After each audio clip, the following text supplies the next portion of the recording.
Durant l'été 1978 en Argentine, l'équipe nationale néerlandaise de football, surnommée l'Ouragan Orange, a fait vibrer les supporters du monde entier, signant un parcours incroyable lors de la Coupe du Monde 1978. Sans Johan Cruyff, alias Saint, dans ses rangs. Beaucoup pensaient que l'ère du football total touchait à sa fin. Mais non. Forte d'une génération de joueurs talentueux et d'un style de jeu offensif flamboyant, allié à une approche plus tenace et pragmatique. Elle a atteint la finale. Malgré une défaite face à l'Argentine, Pays Haute, lors d'un match controversé et dramatique, l'équipe des Pays-Bas de 1978 est restée gravée dans les mémoires, considérée comme la plus grande équipe finaliste de l'histoire. Mais derrière ces moments glorieux et douloureux sur la pelouse de Buenos Aires se cachent des êtres humains au destin bien différent.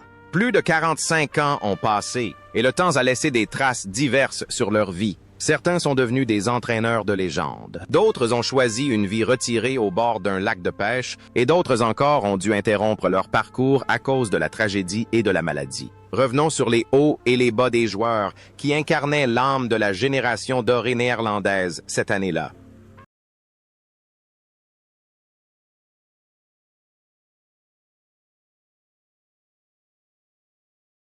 Ruud Krol, pilier de la défense néerlandaise, surnommé Snuff pour son sens exceptionnel du jeu et son flair pour les occasions. Abordé la Coupe du Monde 1978 à 29 ans, non plus comme l'arrière-gauche polyvalent qu'il était 4 ans auparavant, mais comme la pièce maîtresse d'un nouveau système défensif, un puissant libéraux. Lorsque Johan Cruyff refusa de partir en Argentine, Krol dut se réinventer. Il quitta l'aile gauche pour se recentrer, endossa le brassard de capitaine et devint un meneur de jeu reculé, un libéro à la fois protecteur du but et organisateur du jeu. Ses passes de 50 à 60 mètres étaient d'une précision chirurgicale, ouvrant des vastes espaces offensifs à ses coéquipiers. Avec sa stature imposante, sa démarche digne et son allure majestueuse, Krol était-elle un général commandant l'attaque, inébranlable en défense et d'une grande finesse dans la coordination. Dans un contexte de tension interne au sein de l'équipe nationale néerlandaise, marqué par de fortes personnalités et des conflits latents, il fut celui qui permit aux Oranges de garder le cap, apportant une stabilité précieuse dans la conquête de la Coupe du Monde 1978. Après le tournoi, Krol fit quelque chose de rare pour un joueur néerlandais à l'époque. Il partit en Italie pour jouer à Naples. Là-bas, il était vénéré comme un dieu. Les Napolitains l'adoraient tellement que lorsqu'il était blessé, des milliers de personnes se rassemblaient devant l'hôpital. Il jouait un football flamboyant, transformant le poste de défenseur en un véritable spectacle. Après sa retraite, Krol choisit la vie d'un citoyen du monde. Loin du confort douillet de l'Europe, il partit explorer l'Afrique ensoleillée et venteuse. Il entraîna les Orlando Pirates en Afrique du Sud, le Zamalek en Égypte, puis l'Espérance de Tunis. Il vécut à l'hôtel, voyagea au long cours et diffusa la philosophie du football total dans des contrées arides. La vie de Krol fut un périple incessant, source de joie pour lui dans les voyages et la diversité culturelle. Sur le terrain, Krol couvrait toute l'étendue du terrain. And dehors, il rayonnait dans le monde entier. Sa générosité sur le terrain reflétait son esprit libre et indomptable. Aujourd'hui, à 75 ans, Ruud Krol a choisi de se retirer. Il mène une vie paisible, apparaissant occasionnellement sur les chaînes de télévision italiennes et néerlandaises pour analyser les tactiques. Il est le parrain adoré du football néerlandais, un monument vivant d'élégance intemporelle. Johnny Rep, alors âgé de 26 ans et né en 1951, surnommé Goedhantje, le garçon d'or, détient le record du nombre de buts marqués pour les Pays-Bas en Coupe du Monde avec 7 réalisations. En Argentine, en 1978. Il inscrivit 3 buts, dont un tir lointain fulgurant contre l'Écosse. Avec son allure élégante, sa longue chevelure blonde et son sourire charmeur, Rep pourrait facilement passer pour un artiste du football. Pourtant, derrière ce visage angélique se cachait l'instinct d'un véritable tueur. Un jeu improvisé, une vitesse fulgurante et la capacité d'apparaître au bon moment pour exploiter la moindre erreur de l'adversaire. Rep était un symbole de la génération des stars des années 1970. Un talent conjugué à des problèmes personnels. Il partit en France jouer pour Bastia et Saint-Étienne, menant une vie fastueuse. Il connut plusieurs échecs matrimoniaux et admit avoir consommé des stimulants. Amphétamines, une pratique courante dans le football à l'époque, mais choquante pour les générations suivantes. Pourtant, Rep reste toujours optimiste. Il écrit des livres, participe à des émissions de télé-réalité. Il n'occulte pas ses faiblesses, mais les affronte avec humour.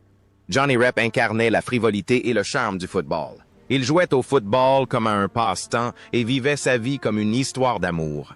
Aujourd'hui, à 73 ans, Johnny Rep conserve l'allure d'un bon vieux garçon. Il vit dans un appartement confortable, rencontre régulièrement ses fans et raconte des anecdotes amusantes sur ses années de gloire. Il est la preuve que, malgré les erreurs, tant qu'on reste fidèle à soi-même, on sera toujours aimé. Johan Neeskens, véritable pilier du milieu de terrain néerlandais, surnommé Johan le Second, possède la détermination et l'énergie d'un milieu relayeur. À 26 ans, il est le joueur à la fois technique et physique, capable de déjouer les plans de n'importe quel adversaire. Lors de la Coupe du Monde, 1978, Neeskens devint le véritable poumon de l'équipe nationale néerlandaise, un joueur au cœur ardent et à la détermination sans faille, mais aussi doté d'un sang-froid remarquable pour contrôler le rythme du match. Il était célèbre pour ses tacles rugueux, ses pénaltys qui s'écrasaient au centre du but comme un marteau et son style de jeu caractéristique. Chaussettes toujours pendantes jusqu'aux chevilles. Malgré une blessure aux côtes qui le gênait tout au long du tournoi, Neeskens serra les dents et endura la douleur, recevant des injections pour pouvoir entrer sur le terrain, courant sans relâche, récupérant le ballon, se battant et se précipitant vers l'avant pour offrir des passes décisives. C'est cette ténacité et cet esprit combatif qui firent de lui l'âme de la puissance néerlandaise en 1978. La carrière de Neeskens fut une aventure extraordinaire. Ami et coéquipier le plus fidèle de Cruyff, il a évolué à l'Ajax, au FC Barcelone et au New York Cosmos. Doté d'une beauté brute, digne d'une star de cinéma, il a fait chavirer le cœur de millions de femmes.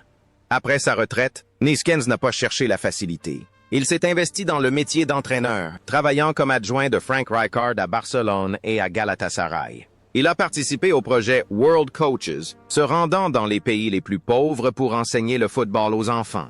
Il vivait avec passion, avait toujours un grand sourire et ne refusait jamais une bière avec ses supporters. Neeskens aborde la vie à fond, sans se ménager. Il vit à un rythme effréné, vivant l'instant présent, comme si chaque jour était une finale.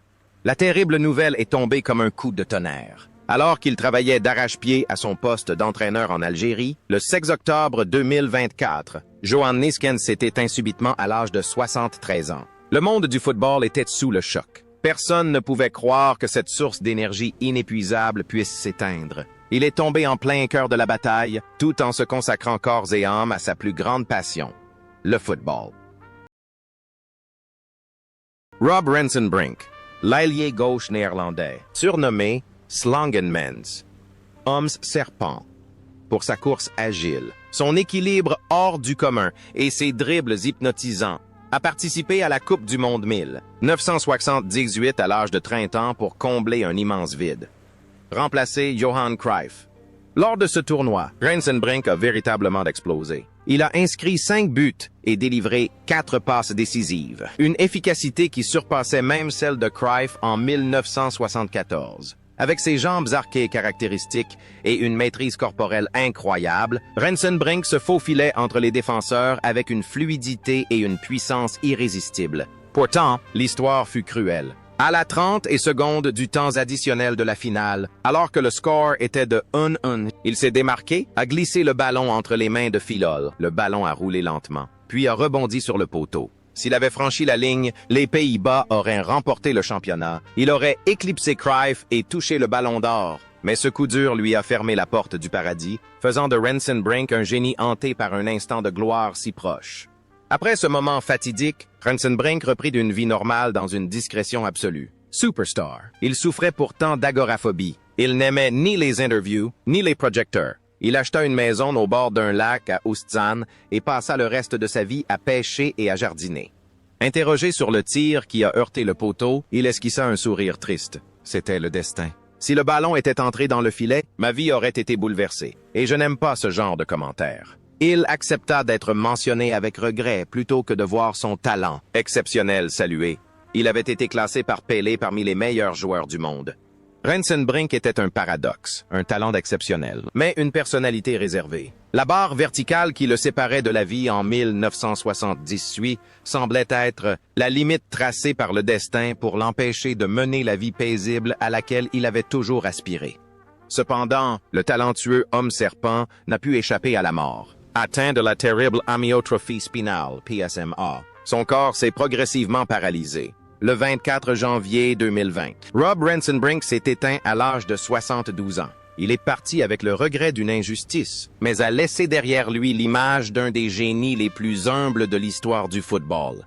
René van de Kerkhoff, 26 ans, surnommé De Blinde, était l'autre moitié des célèbres jumeaux, mais son style était radicalement différent.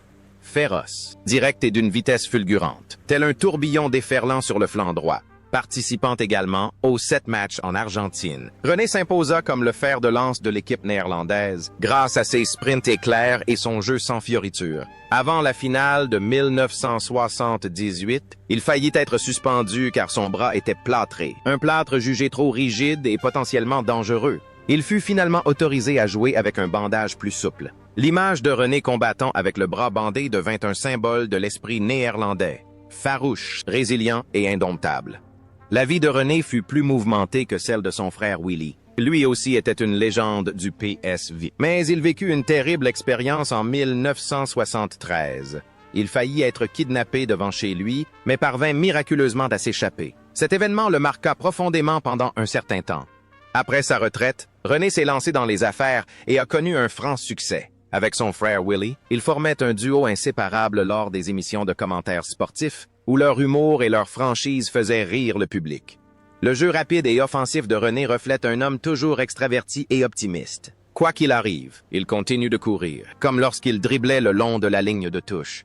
René a aujourd'hui 73 ans et vit toujours heureux et en pleine santé. Le couple Willy-René demeure un véritable trésor national du football néerlandais, incarnant la fraternité et la fidélité. Dick Nanninga, alors âgé de 29 ans, a accédé à la plus grande scène du football mondial après un parcours atypique, ouvrier du bâtiment, puis fleuriste, avant de devenir professionnel. Pourtant, cet homme issu du football amateur est devenu un héros lors de la finale de la Coupe du Monde 1978. Entré en jeu en cours de match, Nanninga a accompli ce que même des légendes comme Cruyff et Rensenbrink n'avaient pu faire, marquer. Sa puissante tête à la 82e minute, tel un coup de marteau dans l'atmosphère survoltée du Monumental, a figué le stade. Avec son physique imposant, son pressing intense et son jeu de tête exceptionnel, Nanninga était l'avant-centre par excellence. Simple, brute, mais redoutable. Après une brève période de gloire, la vie de Nanninga bascula dans l'abîme de la maladie. En 2012, des complications liées au diabète le plongèrent dans un coma profond pendant 5 mois. À son réveil, il dut faire face à une dure réalité. Les médecins durent l'amputer de la jambe gauche, celle-là même qu'il avait vue sauter si haut lors de la Coupe du Monde pour lui sauver la vie. De géant sur le terrain, il allait devoir passer le reste de ses jours en fauteuil roulant. Mais il ne se plaignit jamais, il continuait de rire et parlait de cet exploit comme d'un remède spirituel. Irony du sort. Cet homme qui a marqué l'histoire s'est vu arracher ses jambes. Mais aucune maladie n'a pu briser l'esprit combatif de Nanninga. Le 21 juillet 2015, Dick Nanninga s'est éteint à l'âge de 66 ans. Il est parti en emportant avec lui le souvenir de cette tête magistrale d'il y a 10 ans, laissant aux fans une leçon sur la valeur des moments de génie uniques dans une vie. Harry Hahn, pilier du milieu de terrain néerlandais, surnommé Harry Bombari, pour ses frappes lointaines terrifiantes, à 29 ans l'allure d'un milieu défensif capable de redescendre en défense centrale. Il possède une arme rare parmi ses contemporains, des frappes de loin capables de renverser le cours d'un match. Lors de la Coupe du Monde, 1978, Hahn est devenu le joueur le plus décisif des Pays-Bas. Lorsque les attaquants étaient bloqués, il surgissait de l'arrière comme un véritable canon. Ses 2 buts mémorables contre l'Italien Dino Zoff et l'Allemand Sepp Maier ont été inscrits à 35-40 mètres, la trajectoire du ballon étant singulière comme un boulet de canon imprévisible, positionné très bas au milieu de terrain. Hahn était à la fois un tremplin pour les attaques et un redoutable tireur embusqué dont tout gardien devait se méfier. C'est cette arme de frappe à longue distance qui a fait de lui l'un des visages les plus marquants des Pays-Bas lors de ce tournoi. Après sa retraite, Harry Hahn est devenu un entraîneur à la personnalité très affirmée, voire autoritaire. Il a dirigé de grands clubs comme Stuttgart et Feyenoord, mais n'a pas hésité à s'aventurer dans des contrées plus insolites comme la Chine. Il est considéré comme le père du football chinois moderne, l'Iran ou l'Albanie. Réputé pour son franc-parler, il n'a jamais craint de s'opposer à la direction ou aux stars. Sa vie est une succession de conquêtes visant à affirmer son ego. Ses tirs audacieux à longue distance de 1978 reflétaient bien le caractère d'Harry Hahn. Courageux, téméraire et puissant, il a toujours cru en lui, quelles que soient les difficultés ou les doutes des autres. Aujourd'hui, âgé de 76 ans, Harry Hahn a choisi une vie retirée à la frontière belgo-espagnole. Loin des médias, il profite de sa retraite entouré de sa famille, de terrains de golf et de ses talents de tireur d'élite. Il laisse derrière lui un héritage précieux, le tir à longue distance moderne. Il rappelle à la postérité que, parfois, la distance n'est qu'un chiffre lorsqu'on a suffisamment confiance en soi.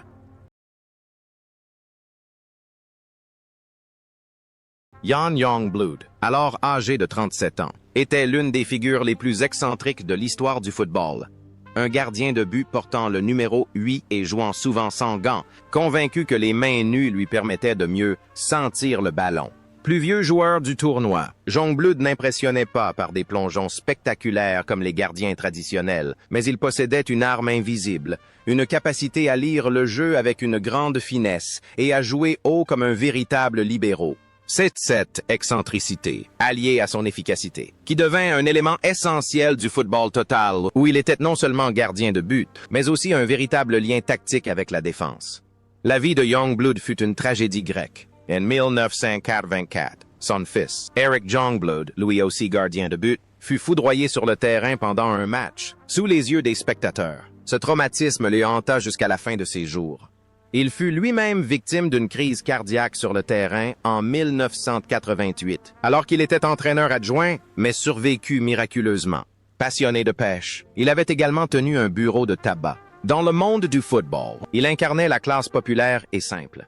Sur le terrain, Youngblood s'est courageusement dressé devant les fragiles poteaux de but. En dehors du terrain, il a affronté avec courage les épreuves de la vie. Il nous a donné une leçon poignante de résilience. Après une longue période de santé fragile, le légendaire gardien numéro 8 s'est éteint le 30 août 2023, à l'âge de 82 ans. Sa disparition a laissé un vide nostalgique pour une époque où le football regorgeait de personnalités atypiques et authentiques. Willy van de Kerkhoff, alors âgé de 26 ans et surnommé de Stoffzwiger, l'aspirateur, était le travailleur discret mais irremplaçable de l'équipe néerlandaise. Il a disputé les 7 matchs en Argentine, infatigable, comme si chaque poumon sur le terrain portait son nom. Si Johan Neeskens était le cœur de l'équipe, Louis, il en était le poumon infatigable. Son surnom, aspirateur, en disait long, Willy balayait le terrain, récupérait le ballon et écartait tous les dangers devant la défense, créant ainsi des espaces pour la créativité des attaquants. Il ne faisait pas étalage de techniques sophistiquées, mais était d'une efficacité redoutable. C'est de sa ténacité, sa constance et son éthique de travail sans faille qui ont permis à la machine de tourner, malgré l'absence de Cruyff, dont les Pays-Bas s'efforçaient constamment de compenser l'absence. Avec son frère jumeau René, Willy est une figure emblématique du PSV Eindhoven. Fait intéressant, lorsque Pelé, le roi du football, a établi la liste FIFA 100, les 100 plus grands joueurs vivants, Willy van de Kerkhoff y figurait, une reconnaissance méritée pour sa contribution discrète mais essentielle. La vie de Willy est paisible et épanouissante. Il est toujours aux côtés de son jeune frère dans toutes ses activités, qu'il s'agisse des affaires ou de son rôle d'ambassadeur de marque. C'est un homme de famille, prestigieux et respecté dans le milieu du football néerlandais. Sur le terrain, Willy corrige les fautes de ses coéquipiers. En dehors, il est un gardien des valeurs traditionnelles, responsable et inébranlable. Aujourd'hui, à 73 ans, Willy est toujours en pleine forme et alerte. On le croise régulièrement dans les tribunes du Philips Stadium pour encourager le PSV. Il est la preuve vivante qu'il n'est pas nécessaire d'être un buteur prolifique. Il suffit de faire de son mieux dans son travail pour devenir une légende.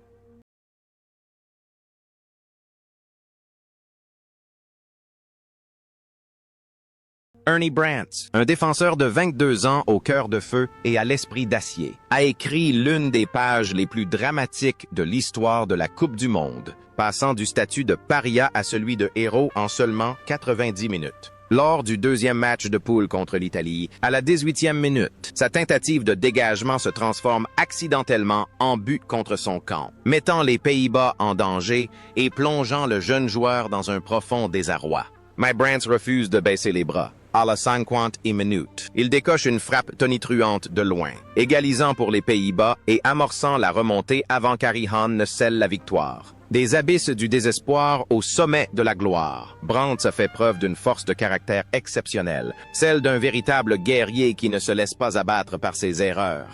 Après cette période de gloire et de hauts et de bas, Brandt a connu une carrière stable au PSV. Une fois retraité, il s'est tourné vers l'entraînement. Travaillant longtemps comme adjoint au PSV et dirigeant de petites équipes aux Pays-Bas, en Iran, en Tanzanie et au Rwanda. Il n'a jamais cherché à se faire remarquer dans la presse, préférant travailler discrètement et construire patiemment les bases des équipes qu'il a entraînées.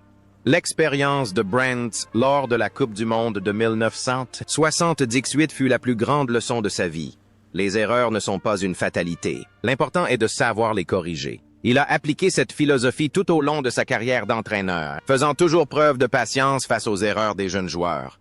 Aujourd'hui âgé de 68 ans, Ernie Brandt est toujours actif dans le monde du football en tant qu'entraîneur et conseiller. Il incarne à merveille la volonté de surmonter l'adversité pour affirmer sa propre valeur. Wim Johnson n'est pas du genre à impressionner par des gestes techniques spectaculaires. Il fait partie de cette élite rare dont il faut comprendre la valeur pour l'apprécier pleinement. Au sein d'une équipe néerlandaise regorgeant de génie de l'Ajax, Johnson, pilier du Feyenoord, se distingue encore par sa parfaite maîtrise de la philosophie du football total. Lors de la Coupe du Monde, 1978, il était le ciment de l'équipe. Un joueur doté d'une intelligence de placement exceptionnelle. Toujours au bon endroit au bon moment. Toujours en quête de la solution la plus efficace. Lorsque Neskens ou Hahn se projetaient vers l'avant pour lancer l'attaque, Johnson redescendait pour équilibrer la structure. Quand ses coéquipiers étaient sous pression, il devenait une soupape de sécurité fiable. Maintenant le rythme et relançant le jeu d'une touche simple mais élégante. Johnson commet rarement des erreurs, perd rarement le ballon et ne fait presque jamais rien d'inutile. C'est pourquoi Johan Cruyff a un jour admis sans détour: Wim Johnson est l'une des rares personnes au monde que j'écoute réellement lorsqu'elle parle de football. Une organisatrice discrète, mais irremplaçable. Après sa retraite, Johnson est devenu un excellent entraîneur et directeur technique. Son apogée fut la saison 1997-1998, lorsqu'il dirigea le Celtic Écosse. Il aida le club à empêcher le grand rival, les Rangers, de remporter un 10e titre de champion consécutif, un exploit remarquable. C'est également lui qui découvrit et fit venir Henrik Larsson au Celtic. Dans la vie, Johnson menait une existence extrêmement discrète. Ami proche de Cruyff, il discutait souvent de tactique avec lui jusqu'au décès de Saint-Johann. Ils étaient les deux faces d'une même pièce, le brillant Cruyff et le taciturne Johnson. La sagesse discrète de Johnson sur le terrain l'a accompagné tout au long de sa vie. Il n'a pas besoin des projecteurs pour prouver sa valeur. C'est lui qui œuvre dans l'ombre, contribuant au succès des autres. Dans ces dernières années, la démence a mis à rude épreuve son intelligence hors du commun. Il est déchirant de voir celui qui possédait une mémoire tactique si immense oublier peu à peu tout. Le 25 janvier 2022, Wim Johnson s'est éteint à l'âge de 75 ans. Sa disparition a marqué la fin d'une véritable encyclopédie vivante du football néerlandais. À 31 ans, Piet Schrijvers aborda la Coupe du Monde, 1978, tel un ours géant gardant les cages néerlandaises. Un corps de près de 100 kg doté de réflexes fulgurants. Il était le gardien numéro 1 des Oranges en début de tournoi, devant Youngblood. Et c'est grâce à son excellente forme que les Pays-Bas ont atteint les phases finales. Cependant, le destin s'acharna sur Schrijvers au pire moment. Lors du match contre l'Italie, après un violent choc avec son coéquipier Ernie Brandt qui provoqua un but contre son camp, il se blessa gravement et dut quitter le terrain sur une civière. Cette blessure le priva de la possibilité de disputer cette finale historique, offrant ainsi sa place au vétéran Youngblood. Depuis le banc, Schrijvers ne peut qu'assister, impuissante, au combat de ses coéquipiers, puis à leur effondrement, portant en silence sa douleur au seuil du paradis. Schrijvers est une légende de l'Ajax, quintuple champion d'Espagne. Après sa carrière de footballeur, il s'est reconverti dans le secteur des matériaux de construction. Mais durant les dernières années de sa vie, le courageux Urs a dû affronter un adversaire invisible et cruel, la maladie d'Alzheimer. La maladie a peu à peu rongé sa mémoire, effaçant le souvenir de ses arrêts miraculeux. Un gardien de but passe sa vie à protéger son but, mais il ne peut finalement protéger sa propre mémoire. La solidité du corps contraste fortement avec la fragilité de l'esprit qui vieillit. Le 7 septembre 2022, Piet Schrijver s'est éteint à l'âge de 75 ans. Sa disparition a plongé les supporters de l'Ajax et des Pays-Bas dans le deuil. Il n'a pas pu assister à la finale de la Coupe du Monde et, avant de nous quitter, il n'a pas pu profiter de ses propres souvenirs. Wim Suurbier, 33 ans, vétéran espiègle et bout-en-train de l'équipe, aborda la Coupe du Monde 1978 comme un vétéran effectuant son dernier tour de piste sous les couleurs orange éclatantes. N'étant plus physiquement apte à jouer régulièrement, Suurbier restait un témoin vivant de la glorieuse période de l'Ajax au début des années 70 et l'un des pionniers ayant posé les fondements du football total. En Argentine, il joua le rôle de remplaçant stratégique, toujours prêt à entrer en jeu lorsque l'équipe avait besoin de vigilance et d'expérience. En finale, Suurbier fit son entrée sur le terrain dans les dernières 6 minutes, apportant avec lui son esprit de vétéran, son optimisme et sa détermination. Des qualités intangibles, mais extrêmement précieuses pour l'équipe néerlandaise dans ce moment décisif. Wim Suurbier était le meilleur ami de Johan Cruyff. Réputé pour son goût du jeu et ses farces, il aimait se détendre. Il s'installa aux États-Unis pour jouer avec les Aztecs de Los Angeles et mena une vie américaine libre et épanouie. Il travailla comme entraîneur adjoint dans plusieurs clubs, mais ne rechercha jamais sérieusement le pouvoir. Pour Suurbier, le football et la vie étaient avant tout synonymes de plaisir. Suurbier ne s'est jamais laissé abattre par la pression. Il jouait et vivait avec le sourire. Il incarnait à la perfection le côté lumineux et généreux du football total.